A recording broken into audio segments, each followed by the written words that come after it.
So welcome everyone. If any of you have never met me online, you're obviously not spending enough time on Facebook. Joking. So I created the center 3 years ago to elevate consciousness, help leaders transform. And 3 years before that, 4 years before that, I was blessed to meet my soul brother, Bhaskar Goswami, who was introduced to me by a close friend, Alistair, who said, I think, Stefan, you need some yoga in your life. So, I didn't know more. And I called him up, and for a while, I was privileged to have him give me private yoga lessons in my office at Bombardier for a while. And we became really close friends. So we have followed each other through the ups and downs of life for a long time. And today we're going to talk about cultivating presence. I like the word cultivating, which means that we are gardeners. We don't force anything, but also the presence, which I've been exploring in my life. But this year I'm right in the middle of the subject, because of COVID. I think I've really transformed my life and applied a lot of what Bhaskar taught me for a while. And I've never been so peaceful, even though the world of business is completely challenged. So it's my great pleasure to welcome Bhaskar to actually guide us through a talk. So this will be interactive today. And it's a great privilege to welcome you, Bhaskar. Likewise, Stefan. So happy to be here with you. Grateful for this invitation and delighted to see so many beautiful faces on my screen. How lovely is this? So today we'll dive into the theme of cultivating presence with meditation is the theme. And there will be a plot twist in the end. So please stay tuned for the plot twist. But I'll get to that later on. I wish to start with a story because I was just inspired by the story this morning. There is a teacher called Sadhguru, Jiddu Sadhguru. Some of you might have heard of him. He's quite famous. And my mother sent me a video of his this morning, so he came to my mind, and this experience came to me. So several years ago, going back maybe about 8 years, I was invited to a talk that Sadhguru was giving in Toronto. So there I was sitting about maybe 10 meters or so, away from him, and the conference hall was packed, at least 2,000 people or so. It was just completely packed. And we were waiting for him to start. He comes on stage, he looks across the audience, and he asks the question, can you all see me? Can you all hear me? And we all responded, yes, Sadhguru, we see you, we hear you very good. And then again he asked, can you really see me? Can you really hear me? And we thought that he didn't get us the first time, so we became even louder. Yes, we see you, we hear you very well, please continue. And then he went on to say, what you're actually calling seeing is happening inside your mind-body structure. Sensations in the retina get inverted and then get translated into image in the back of your brain. That's happening inside your mind-body. What you call hearing is happening inside your mind-body structure, ear follicles vibrating and so on. What you call tasting or scenting or touching, it's all happening inside your mind-body structure. What else are you experiencing? All the thoughts, memories, imaginations, projections, hallucinations, all within the mind-body structure. All the emotional currents that are going through within mind-body structure. Everything that you've ever experienced has only ever happened within your mind-body structure. In fact, for all you know, there could be nothing else out there. Wow. What an introduction, And what a compelling perspective that, my goodness, everything I've ever experienced has actually only ever happened within this mind-body structure. It appears to be outside. Everything appears to be outside. The problem appears to be outside. The solution appears to be outside. Everything seems to be outside. At least that's how I grew up. Say I'm sitting around, perfectly fine, having a good time, experiencing a pleasant emotion. Somebody comes along and behaves in an unpleasant way, for whatever reason. The problem is so obviously outside. This person is behaving badly. This is a bad person. This is a dumb person, stupid person, angry person. Me? What's wrong with me? I'm perfectly fine. The problem is 100% outside. Solution is also 100% outside.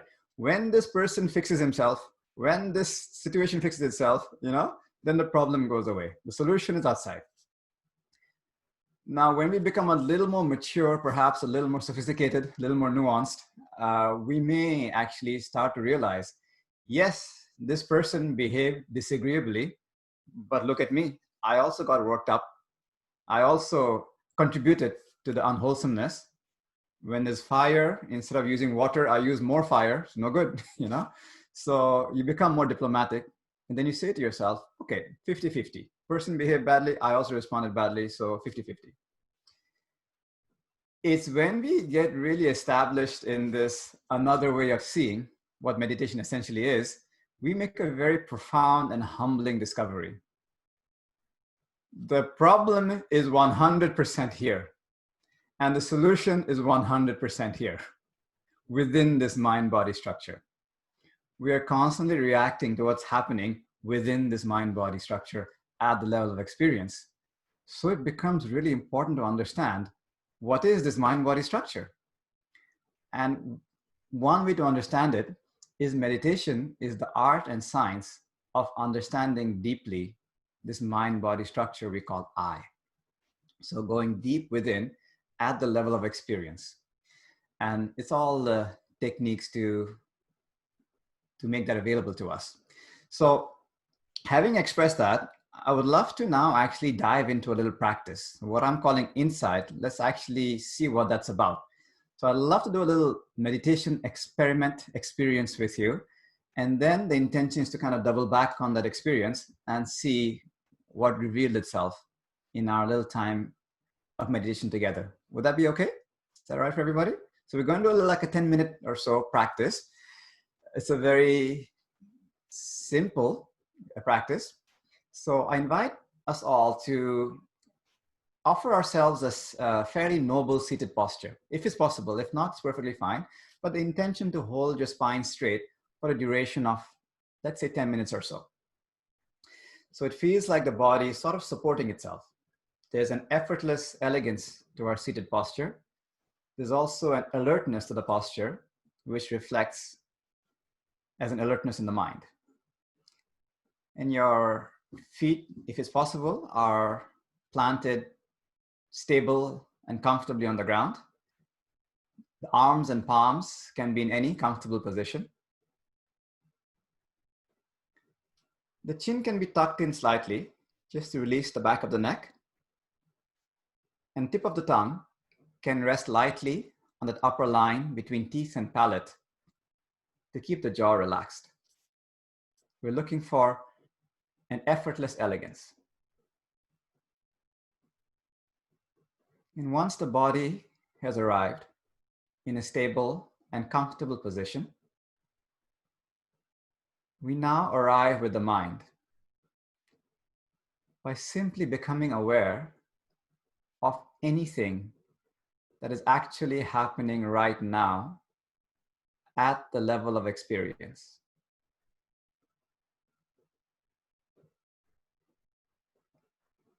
If you feel comfortable to do so, the eyes may be closed.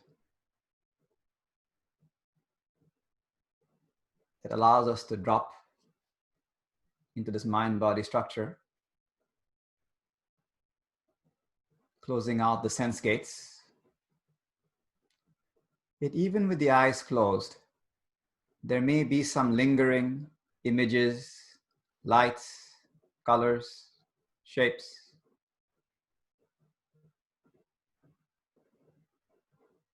There may be some ambient sounds, some obvious sounds, some more subtle sounds.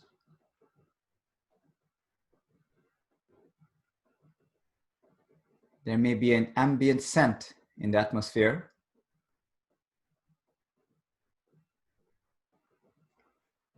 Ambient taste lingering in the mouth.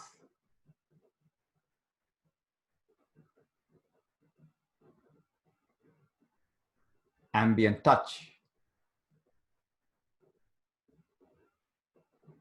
Obvious sensations like the weight of the body, resting on the chair, sensation of pressure,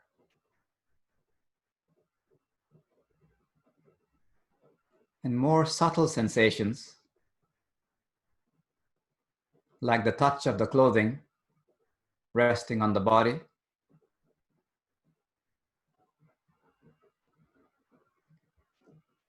or the movement of the front torso with the breath.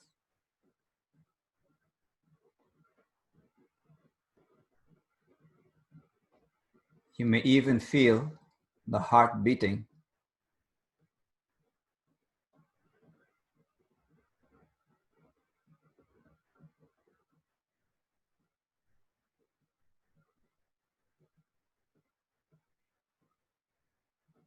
And gently guiding this present moment mind to witness the breath moving inside the nose, as if noticing the breath for the very first time today.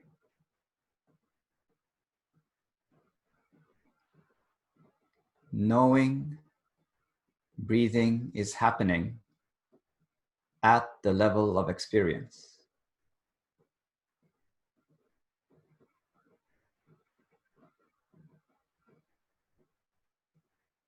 You may start to feel the touch of the breath moving inside the nose, like a brushing sensation.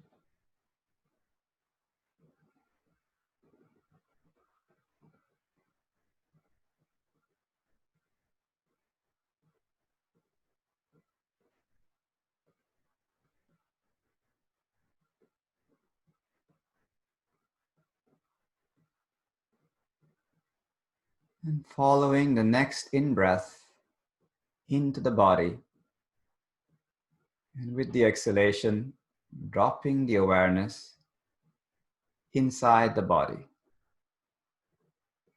dropping in.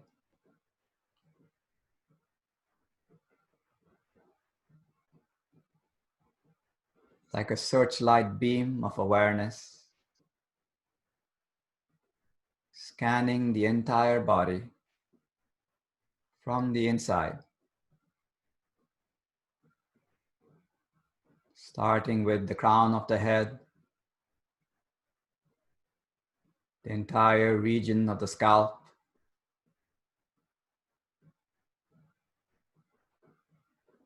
face,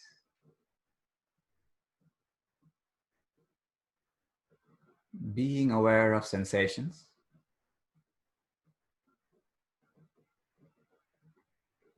something heavy, something light, something moving, something stagnant, something warm, something cool, something tight, something loose.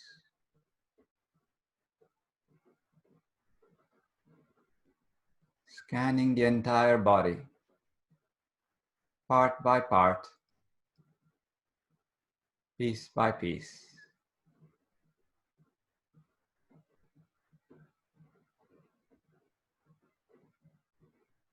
As if saying, "Hello, body. It is so nice to be with you. How are you doing?"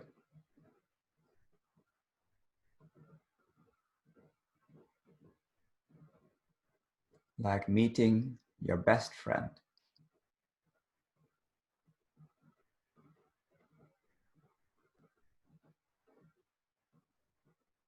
Listening to the body, speaking in the language of sensations.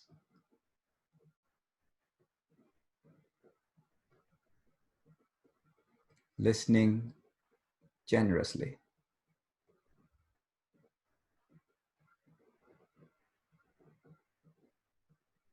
Generously.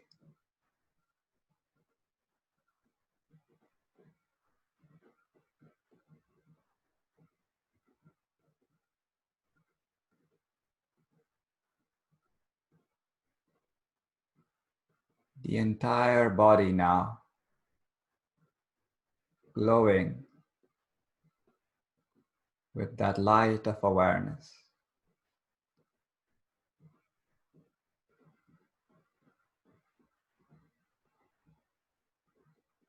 Nothing disturbs.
Gently coming back to the breath.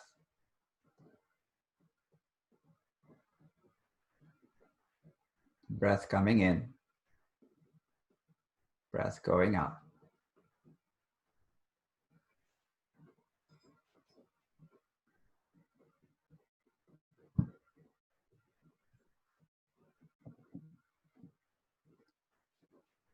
When it feels right, softly opening the eyes with the in-breath, releasing the posture. Take rest.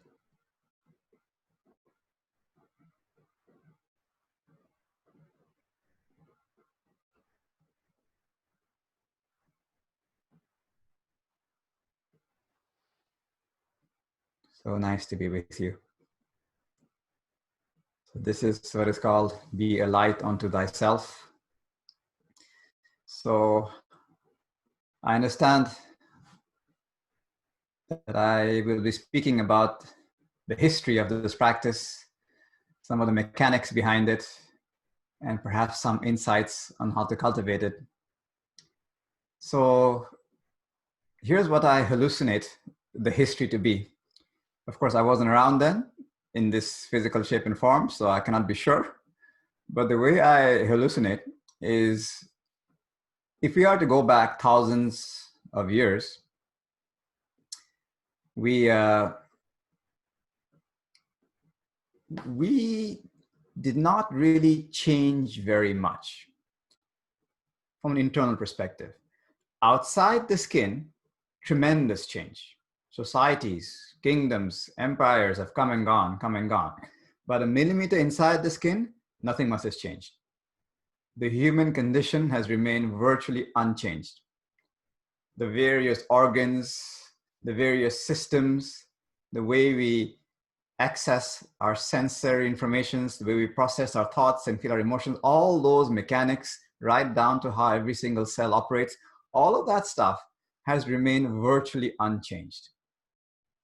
So what happened thousands and thousands of years ago are still, in that sense, relevant in this very moment. So imagine that life was very, very difficult back then. You know, they didn't have these iPhones and iPads and iTouch and iBook and things like this. They had I, and still the best machine around. They had I and a few sticks and stones and bricks and things like that. And life was hard. You know, they had to build things with their hand. They had to, you know, hunter, gatherer, foraging and farming, tilling the soil, you know, washing dishes manually. So life was hard. And some people who I imagine were as intelligent as us, because that faculty hasn't changed very much. Some people thought, why do we suffer like this? And what is this human condition? what is this thing we call I? You know, what is this mind-body structure we carry around? They became curious like scientists. So they took themselves out of regular hustle and bustle of city and town and village life. And they went into some remote locations, perhaps caves, the mountaintops or forest dwellings and so on.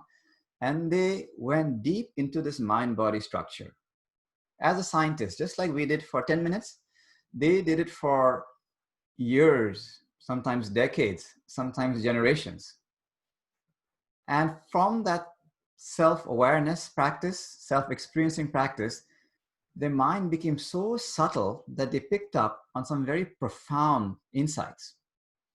And out of compassion, they came back to the villages, towns, and cities and started to tell the people, hey, this is what's really going on. This is who you are. This is the reality of your human condition.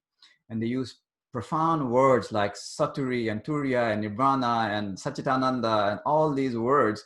And people were like, I don't understand what you mean. You know, enlightenment, bliss, self-realization, existence, knowledge, you know, absolute. I don't understand what this means. So these teachers out of compassion said, don't take my word for it. Just sit down and observe for yourself. There's no special, you know, person that has access to this. You can access this understanding if you just sit down and find out what's happening, you know, drop inside the mind-body structure and find out for yourself. So out of innocence and trust, they sat down for a while. And lo and behold, barely 10 minutes goes by, they start twitching. Oh, yeah. And the teacher's going, what's going on? Why are you twitching so much? Oh, my back is hurting, so I cannot sit down. Oh, my shoulder is hurting. Oh, my hips are hurting. And his teacher says, your back is hurting.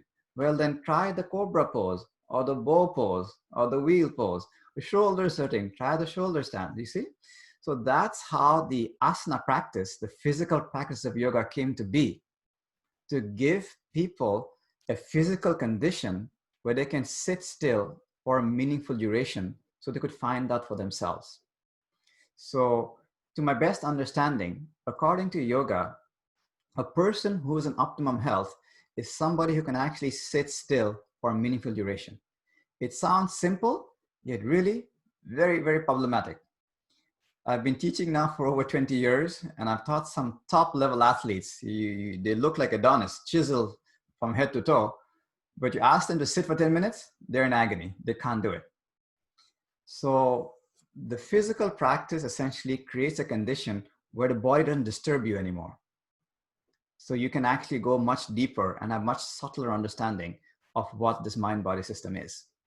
Fine. So they did these postures. They're fundamentally just 8 basic postures. The rest are all just yogis being bored and coming up with variations. But you have the good solid foundation, you know, the rest is just frills. So now, after the physical practice, you can sit still for a little bit longer. Say the people could sit still for 1 day and 2 days, observing body sensations like we just did. And then again, they start twitching. The teacher asks them, why are you twitching now? And the student replies, and this is a quote from about 5,000 years ago. The student replied, turbulent is the mind. Restless and unyielding it is. Easier would it be if you asked me to control the wind. My mind is jumping all over the place. I can't concentrate. I can't feel any sensation. My mind is just going all over the place. Can you imagine? 5,000 years ago, still true to this very moment. Incredible. And his teacher responded, verily, the mind is turbulent, yet with patience and persistence, it can be calmed down. And that is a definition of the true meaning of yoga. The true meaning is yoga is the practice of calming the mind down. And when you can calm the mind down, you can see reality much more clearly as it is. So fundamentally, yoga is to create a condition that you can sit still. And how can you calm the mind down? Well, one method is these ancient yogis, they realized that the mind or the condition of the mind is very much attached, very similar to the condition of the breath. The breath and the mind In fact, the breath, body, and the mind, they seem to mirror each other. There's a commonality there. So for example, if I was to suddenly start running, what would happen? I'd go like that, right?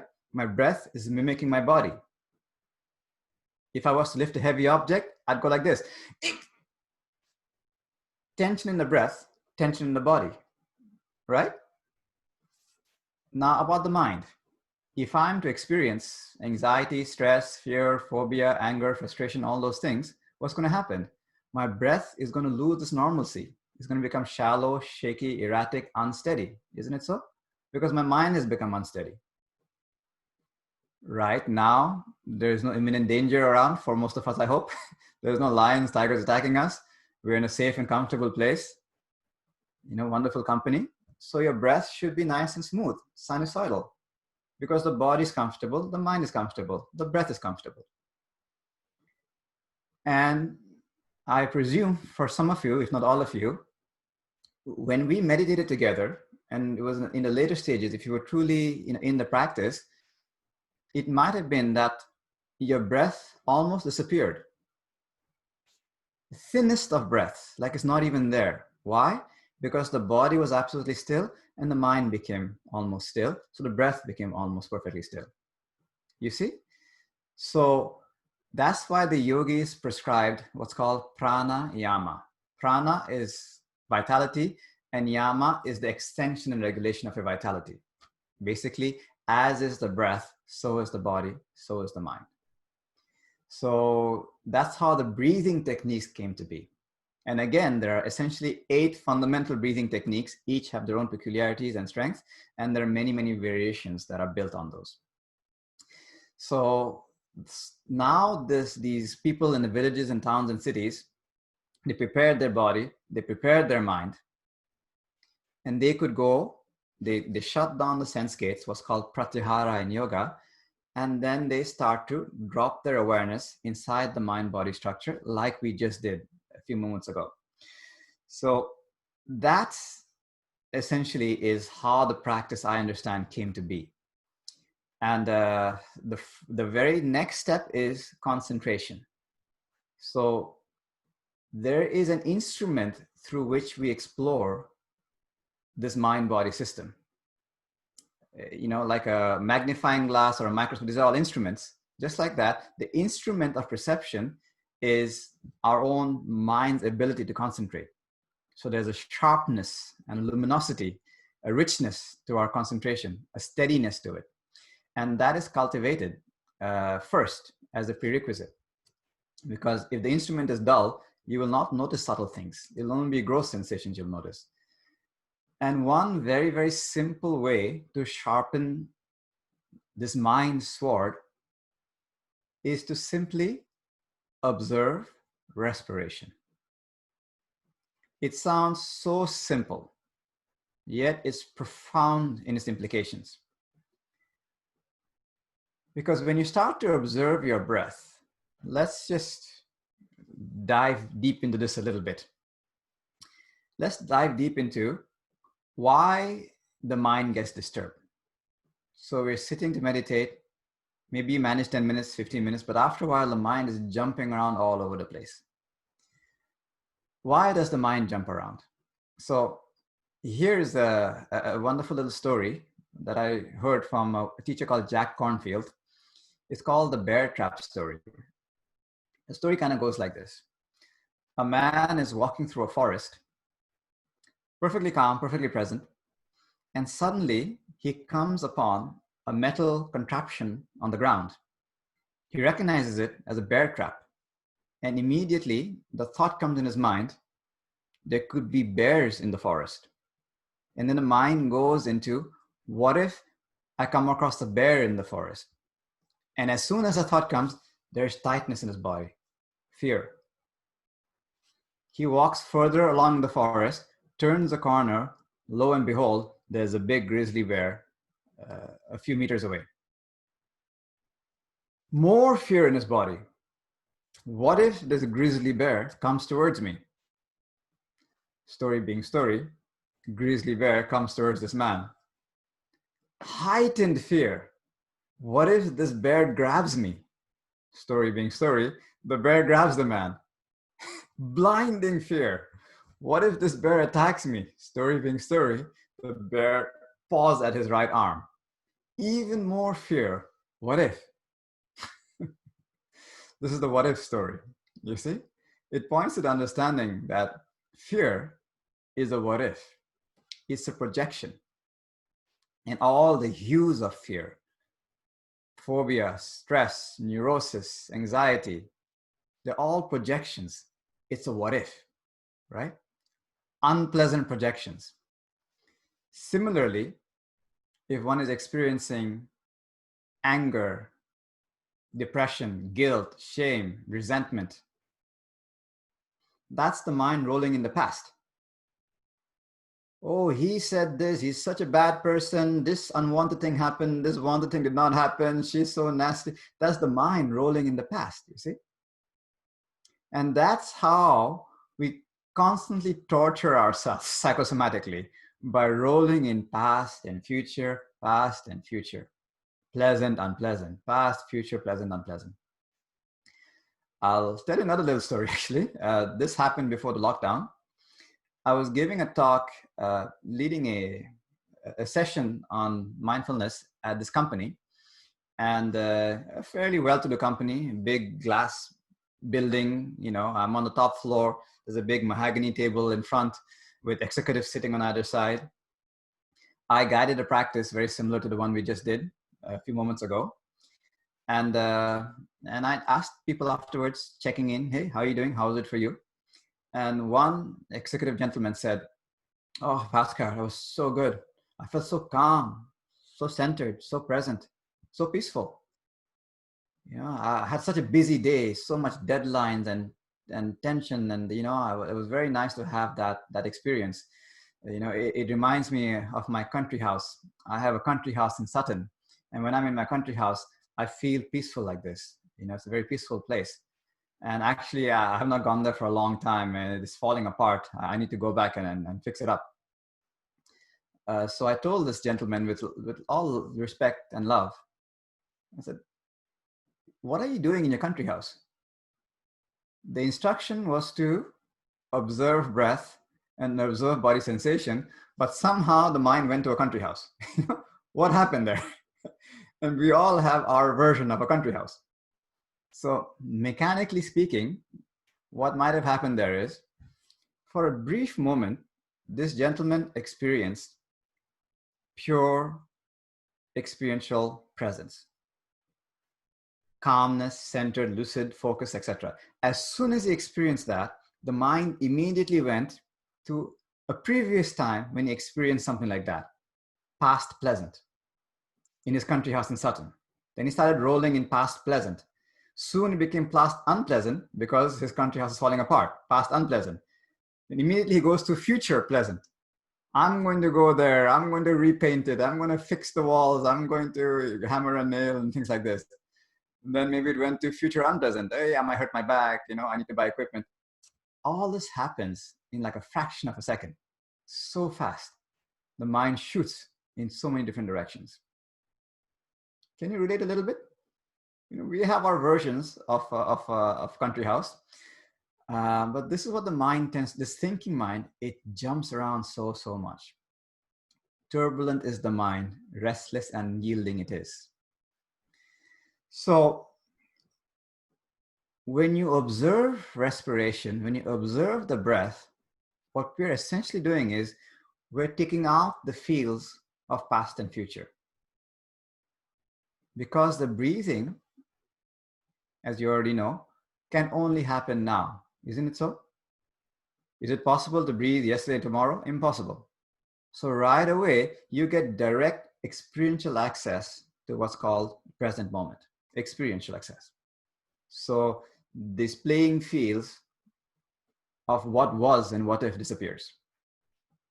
And also about the breath, it's coming and going, coming and going. There's no question of, I want more breath, I don't like the breath, give me more. No, there's no drama. It comes and goes, comes and goes. So right away, the mind develops a condition called equanimity, a balanced mind. not running towards something, not running away from something. So these two wonderful qualities start to get developed as soon as we start to observe the breath. So there we are, observing the breath. As I mentioned, when the mind is shaky, the breath is shaky, and the breath is shaky, it's quite easy to observe it because it's so gross and so obvious. But as the mind starts to calm down, the breath also starts to calm down. So the breath becomes more subtle. So the concentration, the awareness has to be more sensitive to pick up the breath moving inside the nose. And as the mind becomes more centered, more present, the breath becomes even more subtle. You see, it's like a spiraling effect that just makes the mind calmer and calmer and calmer, to the point where it's said in the yogic texts, a mind that can detect the subtlest of breaths is a sharp mind indeed. So the simple act of observing respiration is profoundly beneficial to really cultivate a sharp present moment mind. The answer is literally right under our nose. That's the good news. So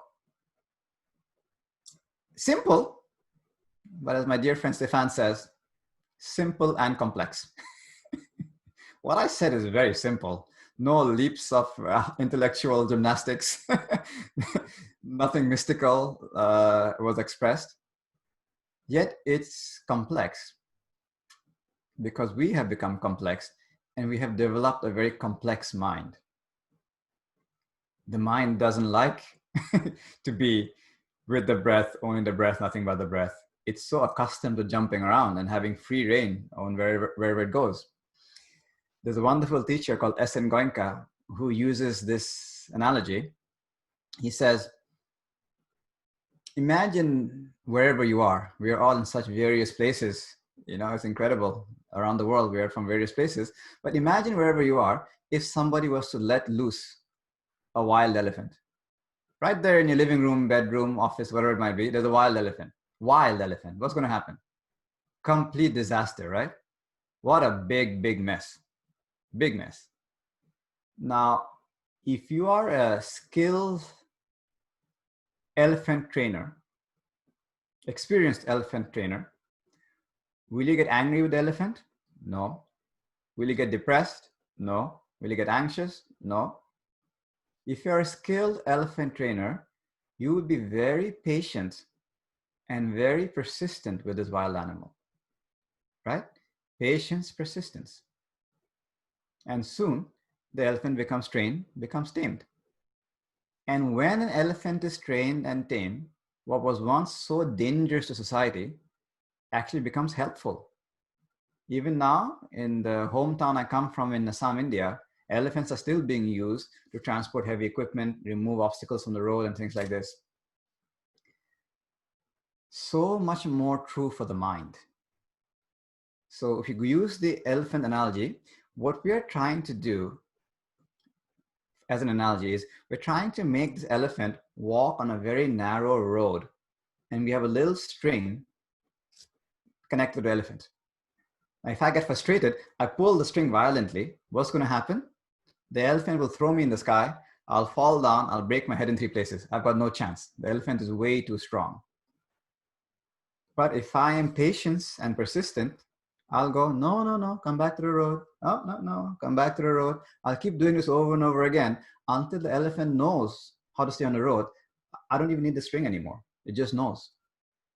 Similarly with the mind, we are attempting to make this wild mind walk on this narrow road called breath observation. It's a very narrow road. The mind doesn't like it. It keeps wanting to jump here and jump there, past, future, I like, I don't like, this is boring, this is, things like this. So as soon as it wanders, we simply patiently, no, no, no, come back to the breath. Persistently, no, keep coming back to the breath. And that's the practice. You just keep bringing it back, keep bringing it back. Eventually, the mind knows how to stay with the breath. Some part of your consciousness is always aware of the breath. The ancient texts say a yogi is always aware of the breath, because as is the breath, so is the body, so is the mind. It becomes like a default setting to constantly know how your breath is doing. You don't even need to train anymore. So this is kind of how it is. A wild monkey mind, what they call a drunk monkey with a gun, shooting here, shooting there, creating romance, horror, thriller, comedy, all kinds of things going on. Wild mind. But once we understand how to cultivate this mind, train it and tame it, what was once a wild and dangerous mind becomes a helpful mind. Nothing compared to a wild elephant. A wild mind is much more dangerous in society, and a trained mind is profoundly more beneficial in society. These are the fundamentals of meditation practice. That's essentially what we're doing. And as we keep practicing this, it becomes like a default setting. Some part of you is constantly aware of how the breath and body are doing. And it doesn't mean that we stop thinking. So this is something else to consider. There is this understanding that thinking disappears. There is something called a right thought. So to understand this, not a little metaphor, if I may. Sometimes these little metaphors can save you from reading tons of books because they're little stories. So it goes like this. Imagine that you are in a operating theater in a hospital. I learned this metaphor from a wonderful teacher called Ramesh Balshekar from India. So the metaphor goes like this. You're in an operating theater in a hospital, and there's an operating table just ahead, and you're witnessing a surgeon, a highly skilled surgeon, let's say he for now, is doing an operation on a young man. And he's moving with such nuanced, profound movement. It's like you're looking at magic. The sum total of the surgeon's studies and teachings and experience and the previous surgeries, all that knowledge is coming spontaneously. Scissors, scalpel, microscope, all this stuff. Micro movements that are so precise. This is what's called the thinking mind. Spontaneously, all the thoughts pertaining to that moment are happening. Thinking mind. And then the surgeon looks to the side and sees through the window some people gathered there, and he starts to think to himself, this young man, he's the minister's son. What if I kill this poor fellow? And he looks outside the window, sees the minister's wife, and a group of reporters there. If I kill this poor fellow, I'll be all over the news. I'll be made a laughing stock of. I may be kicked out of the hospital. I may even lose my license. I have to go to a different country. My poor wife has to get a new job. My children, new school. Gone. His mind is completely gone. Whole bunch of thoughts that have nothing to do with what's actually happening right now.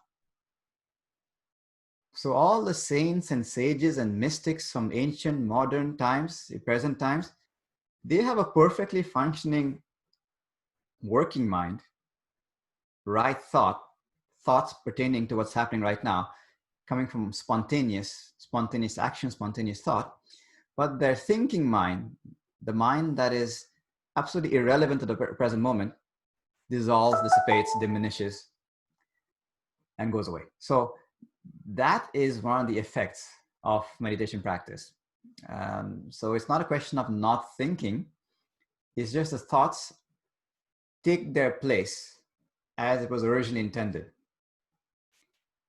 And the way the yogis understand it is the thoughts are just another sensegate. Like the eyes color data, lights, colors, shapes, sounds by the ears, the mind gathers thoughts. So I promised you all a plot twist. So I'm going to end with the plot twist. And then I also promised Stefan a few minutes for Q&A. So here is the plot twist. Cultivating presence with meditation. The plot twist is you're always present. How are you going to cultivate something that you already are? Every single thing that's ever happened, that's ever been experienced, has only happened, can only ever happen in the present moment. So when you're thinking what if, that thought is happening now. When you're thinking what was, some memory, that memory is happening right now.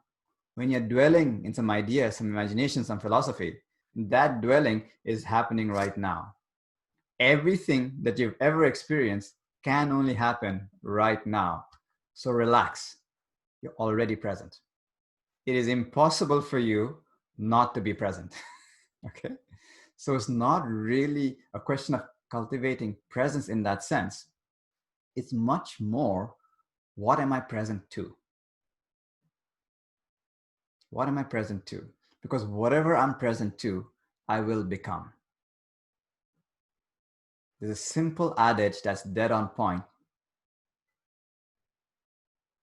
Attention energizes, intention organizes. So if I give my attention to something, I energize that. I become that. So if I give my attention to listening, I become only listening. I can barely see anything.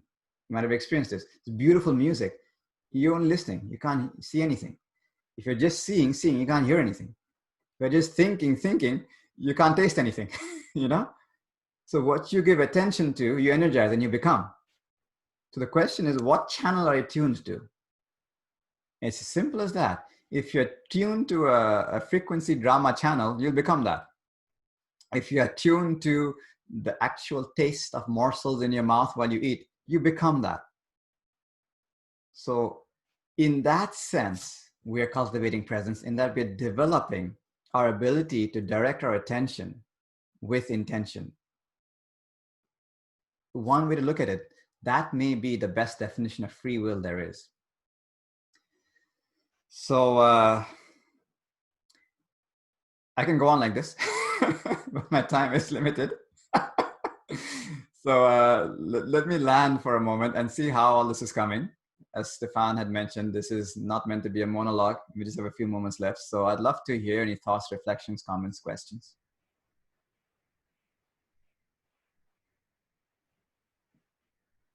Too easy, huh? Obvious stuff. No questions.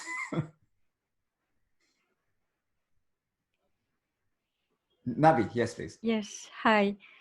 I just start meditating, and like you were saying, my mind is always jumping from one thought to another. At the end of the meditation, I do 10 minutes. I can focus on my body or my present moment. I would like to know how to do that for the all 10 minutes. Mm-hmm. Mm-hmm. Yeah, I think you might not be the only one. Some of you might have hoped to come to this webinar and in 1 hour walk away like a Zen master. If only it was that simple. Yeah. So this is a very wonderful question, Nabi. Sincerely, I would say that it's not about the quality. It's not about the duration. Those are distractions. The key is regularity. Because some days, even now, I sit there, pure presence, Zen monk, right on point. And some days I'm a drunk monkey with a gun. It's not about that. It's about understanding what the technique is properly, practicing properly. You've done your job. And even if in those 10 minutes, you've experienced a few moments of stillness and presence, well, the benefits are still there. You still benefited from having a turbulent mind in the beginning to at least a relatively steady mind in the end. You're still benefiting from it. So it's not about perfection, it's about progress, And really, if you sat for longer, it goes up again crazy and then come again, or some pain over here goes, you discover yourselves in so many ways. Today, I was only able to do, frankly, a superfluous overview of the practice. There's so much to it. There's so much magic and mystery and understanding right under our skin if you only stop to notice. And you've noticed that your mind is jumping all over the place. That puts you in the elite 0.1% of the human population already, So understand that, that's not a bad thing. It just means it's working. That's what the practice is about, it's a little bit like what I call tingling of a shampoo. You know, when it tingles, that means it's working. You know, it's a little uncomfortable, no doubt. Uncomfortable, yet it shouldn't be painful. And it is the process of removing something that is uncomfortable. And so keep going. It just means it's working. Thank you.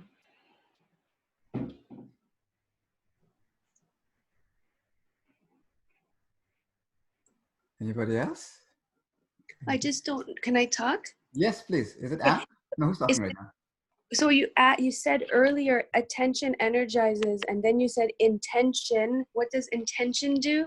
Intention organizes. Thank I you. have to pick up on that. Intention organizes.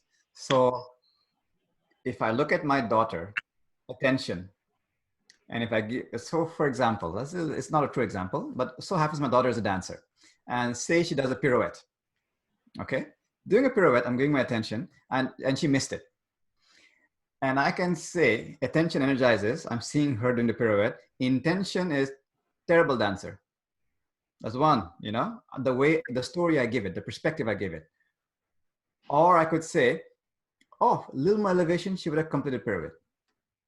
Or I could say, what a wonderful dancer, just a little more and she'd be world class. See, my intention has shaped it, has shaped that experience, how I experience it. That's the power of intention. It's a visceral thing. The story I give it is going to create a certain sensation in my body. And there's a lot more to it than that, but that's essentially what intention points to. Thank you. Very good. Very good. I would like to ask you, I've tried meditating with a mantra. Mm-hmm. You hear me? Yes, very good. And yes. Also the breathing, are they both equally efficient, or some people go more with the breathing? Is there a better, you know, which is the best way? It's a wonderful question. And you're absolutely right, Anne. There are different methods of meditation, different techniques, different peculiarities. I've been very grateful in my life that I have experienced several different ways for meaningful duration. I've done mantra meditation. There are two different kinds. There are mantras with meaning and without meaning, called saguna, nirguna mantras. And absolutely, if you know, there's the bija mantras, seed mantras that create profound states. It's a whole subject, perhaps an entire webinar in itself. But just to say as a summary, explore them all, because they all go to the same place. If a technique is worth even a grain of salt, it'll take you to the same place of profound experiential self-realization. Any established technique should do that. And you should start to feel the benefits pretty much right away. So when you find a method that resonates with you, stop, dig down deep. I think that's a bigger danger. Too many people jumping around trying to find the best technique. Like my teacher said, if you want water, you find a place that you're convinced has water and you dig down deep to get the water. Don't just dig here, dig there, dig here. You just end up with a bunch of holes and no water. So it's much more important that you find the method that resonates with you the most and commit to it. And then for sure, every established method should get you to the water. And if it doesn't, either there's something wrong with the method or there's something wrong with the way it's understood. Mm-hmm. Thank you very much. My pleasure.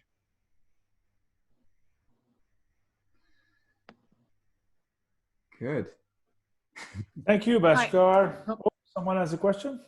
Yes, hi Bhaskar. This is Diane from Pierrefonds. I'm sorry I wasn't able to activate my camera, but I have a question concerning when you said that during the meditation, drop the attention inside the body. What do you mean by that? And like, are we supposed to try to visualize inside what's inside our body?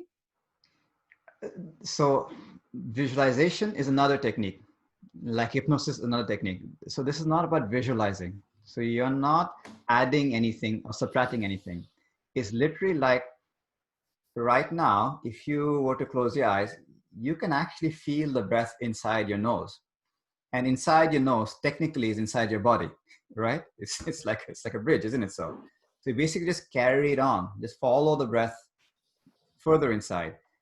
and feel the sensations on your face and your head and so on and so forth. So it's not a visualizing, it's an actual tangible experiential feeling. Step one is to really stay with your breath for a while to have a richness in feeling. But just to clarify, I wasn't pointing to a visualization. It was more a direct experience through your own self-awareness. Yeah. Okay, thank you. Thank you, Bhaskar. So I just want to say that Bhaskar and I'll be helping Bhaskar, my new offering an online workshop, a 6-week workshop called The Inner Game of Thriving. Do you want to say 2 or 3 words on that, Bhaskar?